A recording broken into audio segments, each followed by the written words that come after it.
There are calls that come into the emergency center that you instantly know will ruin your sleep for days. Some calls frighten you. Others make you sick to your stomach. But there's a specific kind. A kind that makes you feel like you were never supposed to hear it. Like the call wasn't meant for the real world. Like it was sent to the wrong number or to the wrong operator. File 011 is exactly that kind.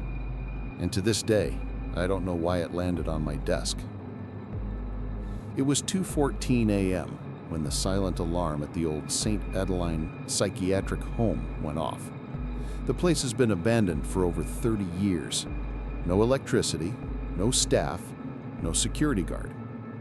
It's a building that should have been demolished and one the entire town avoids, even in broad daylight. The city installed basic motion sensors years ago, just to keep trespassers out. But that night, for the first time since I started working here, the nursery sensor activated. Yes, the nursery. The oldest part of the building, a sagging, low hallway painted in peeling yellow, with warped children's drawings fading into the walls. A place people don't look at twice.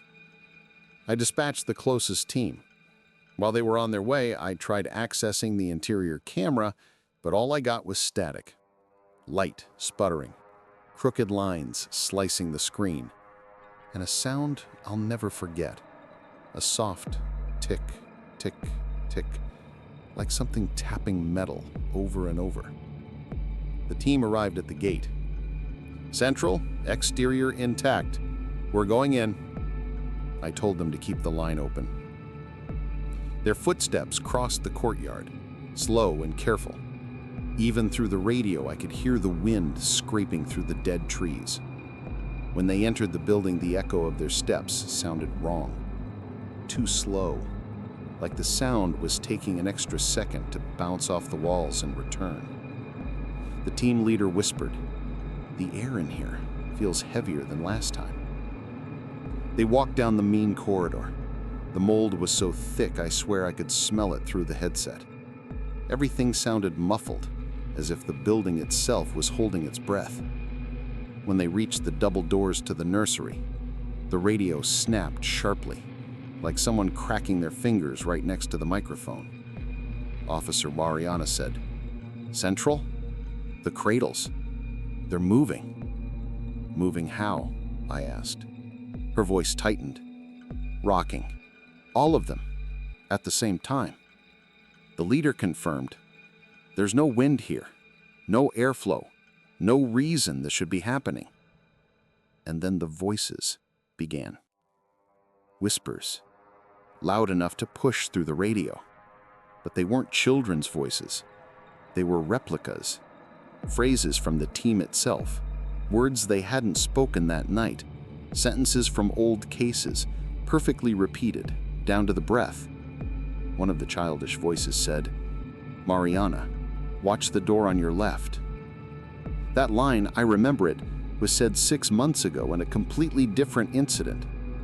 Another voice echoed, "Central, we're going to need backup." It was the team leader's voice, but younger, 10 years younger, as if the nursery had stored his memories. And then came the worst one. A thin voice, so fragile it sounded like it might break, whispered, "I don't want to go in there. It's too dark." I recognized it instantly.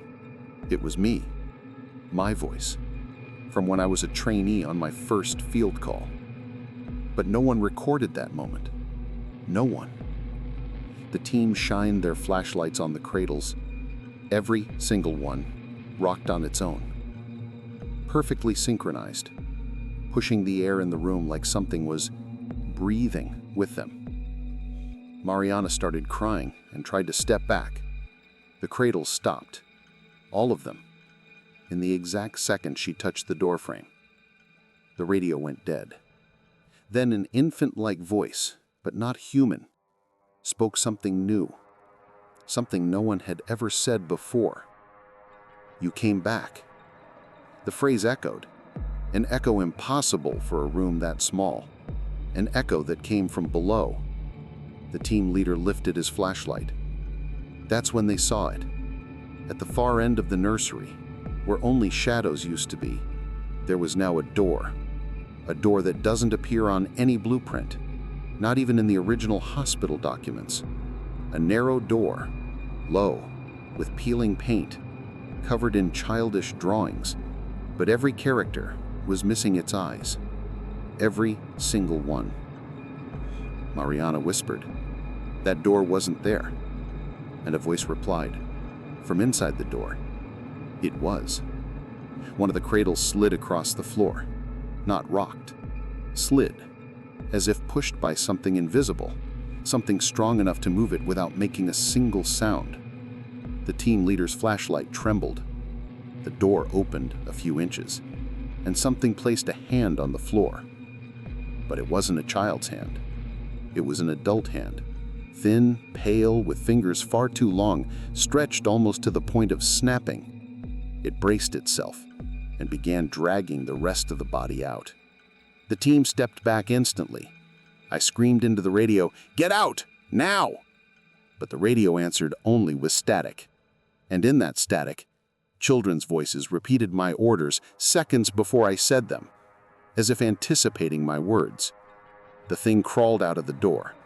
It moved hunched over, arms scraping along the ground, like it was learning how to use its own limbs. Its head hung too far to the side, as if the neck were soaked cardboard, and the skin was so thin it almost looked translucent. Then it reached out and rocked the nearest cradle. Slowly, tenderly, too human. Mariana screamed. The entire nursery repeated her scream, a chorus of children. And the creature lifted its head. The eyes. There were no eyes. Just holes. Holes that shifted, bulged, as if something was crawling behind them. The team ran. The creature followed, but not walking. It moved like the cradles, in small jolts pushed from the inside. The radio flickered back on. "Central. It won't let us go." Then silence. When responders found the team 40 minutes later, they were outside the building, sitting on the ground, backs turned to the hospital, shaking. None of them remembered how they got out. None remembered shutting the nursery door. They only kept repeating, "It wasn't a child. It was never a child." The nursery remains sealed to this day. But once a month, when the system resets on its own, the sensor triggers for exactly 3 seconds. And on the alarm recording, there's always the same sound, a cradle rocking, and a childish voice saying my name.